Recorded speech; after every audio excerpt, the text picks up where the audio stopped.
శ్రీ గణేశాయ నమః. అందరికీ నమస్కారం. మన ఛానల్లోకి స్వాగతమండి. మేషరాశి ఇంట్లో ఈ దేవత తిరుగుతూనే ఉంది. ఆ దేవత కటాక్షం అనేది మీకు ఉండటం కారణంగా మీ జీవితంలో ఉన్న సంఘటనలు అనేవి జరుగుతూ వస్తున్నాయి. ఆ దేవత అనుగ్రహం మీపైన, మీ ఇంటిల్లిపాది పైన ఉంది. కానీ మీరైతే అస్సలు గుర్తించటమే లేదు. అదేవిధంగా ఈ మేషరాశి వ్యక్తులు ఈ జనవరి ఎండింగ్ లోపు కూడా 5 అతిపెద్ద గుడ్ న్యూస్లు వింటారు. ముఖ్యంగా చెప్పాలంటే మీ జీవితంలో ఊహించని మలుపు అనేది తిరగబోతోంది. కాబట్టి వెంటనే ఈ పనులు వెంటనే మీ పనులన్నీ పక్కన పెట్టేసి ఈ వీడియోని ఎక్కడా కూడా స్కిప్ చేయకుండా చూస్తేనే మీకు మేము ఏం చెప్తున్నామనే విషయాలు తెలుస్తాయి. ముఖ్యంగా మీకు ఆ దేవత ఎవరు, ఆ దేవత మీ నుంచి ఏం కోరుతుంది, మీరు వినబోయే శుభవార్తలు ఏంటి అనే విషయాలన్నీ చాలా వివరంగా తెలుస్తాయి. అయితే ఈ వీడియోని మీరు మిస్ కాకుండా చివరి వరకు చూడండి. అప్పుడే ఫుల్ డీటెయిల్స్ చాలా క్లియర్గా తెలుస్తాయి. ఇక ఇప్పటి వరకు మీరు మన ఛానల్ సబ్స్క్రైబ్ చేసుకోకుండా, అలాగే కొత్తగా ఎవరైనా మన ఛానల్ను చూస్తూ ఉంటే కనుక వెంటనే మన ఛానల్ను సబ్స్క్రైబ్ చేయండి. మేము చేసే వీడియోస్ ముందుగా మీకు తెలుస్తాయి. ఇక మీ నుంచి మేము కోరుకునేది ఒక లైక్ ఇంకా సబ్స్క్రైబ్ మాత్రమే. ఇక అలాగే జై శ్రీరామ్ అని కామెంట్ పెట్టండి.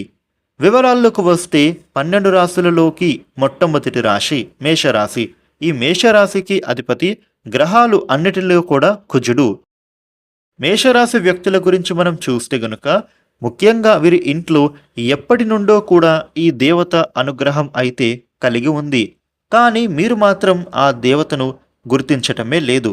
మీరు గనక ఒకవేళ గమనించినట్లయితే గత 5 ఏళ్ల నుంచి కూడా మీ ఇంట్లో మీతో పాటు జరిగిన కొన్ని ప్రమాదాలు ఏవైతే ఉన్నాయో అవి మీకు త్రుటిలో తప్పిపోయి ఉంటాయి.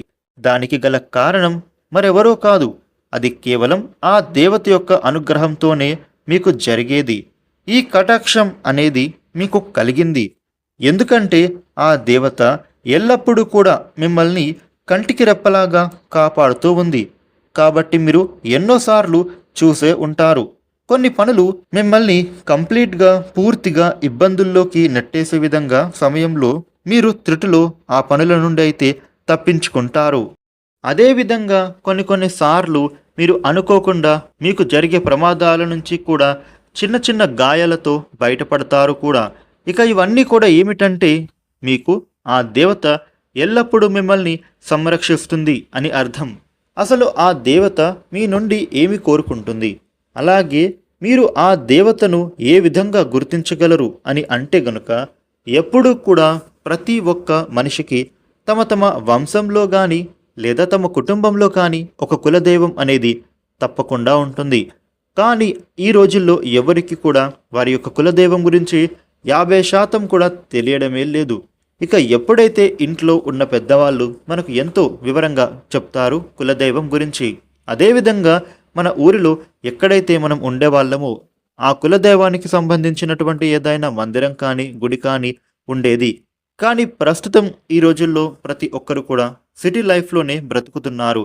ఎందుకంటే వారి కెరియర్ గురించి, వారు ఎదుగుదల గురించి ఏదో ఒక పని కోసం ఏదో ఒక సిటీలోకి వెళ్తూ ఉంటారు, వారి జాబ్ పరంగా కానీ వ్యాపార పరంగా కానీ.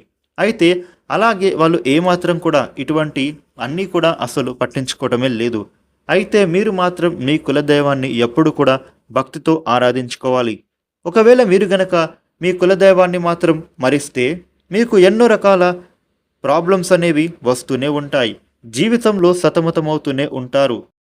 ఎన్నో రకాల సమస్యలు వస్తుంటాయి. వాటి నుండి ఎలా బయటపడాలి అని ప్రతినిత్యం ఆలోచన చేస్తూ విచారణ చేయాల్సినటువంటి పరిస్థితులే క్రియేట్ అవుతూ ఉంటాయి.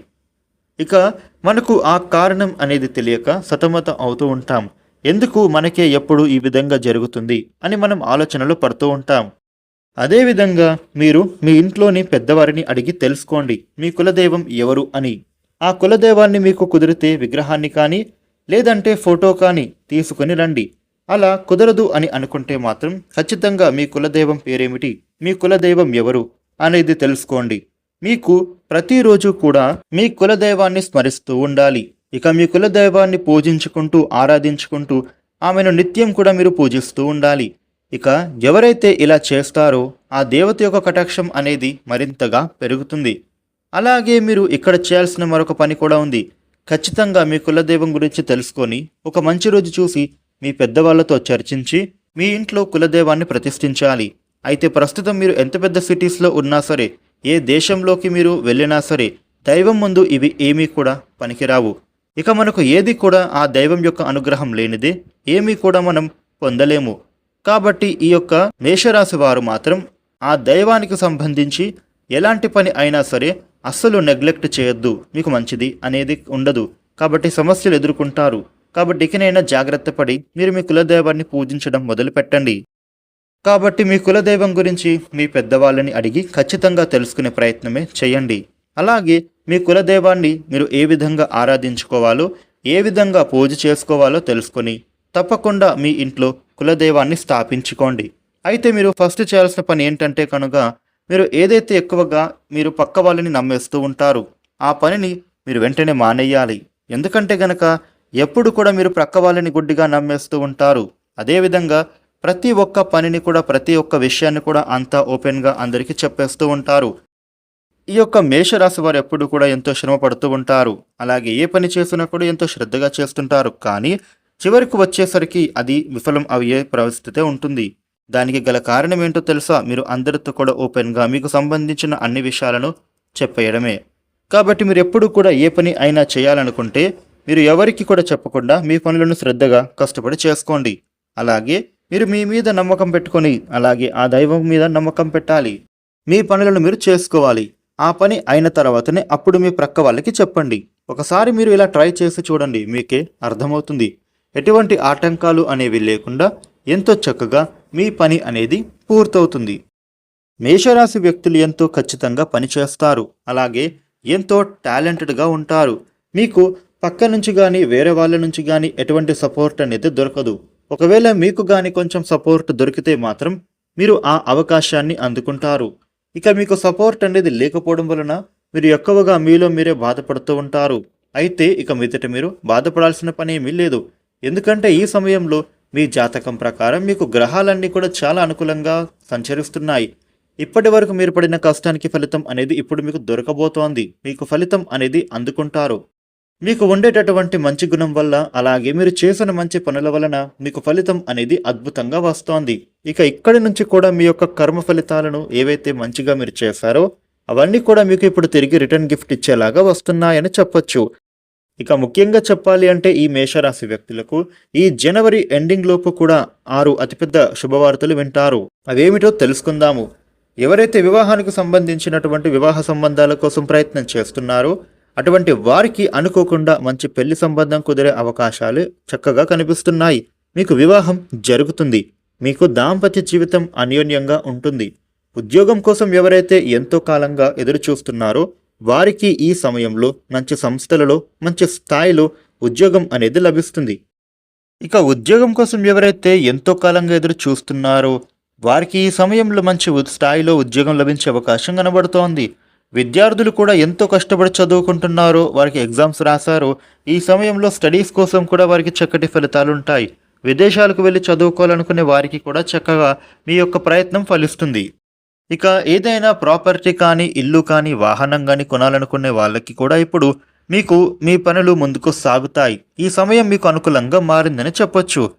చూసారు కదా, మేషరాశి జాతకులకు ఇక నుంచి అంతే కూడా మంచిగా ఉండబోతోంది. దేనికి కూడా భయపడాల్సిన పని లేదు. ఇక్కడ నుంచి ప్రతి ఒక్కటి కూడా మీకు ఎంతో అద్భుతంగా సాగబోతోంది.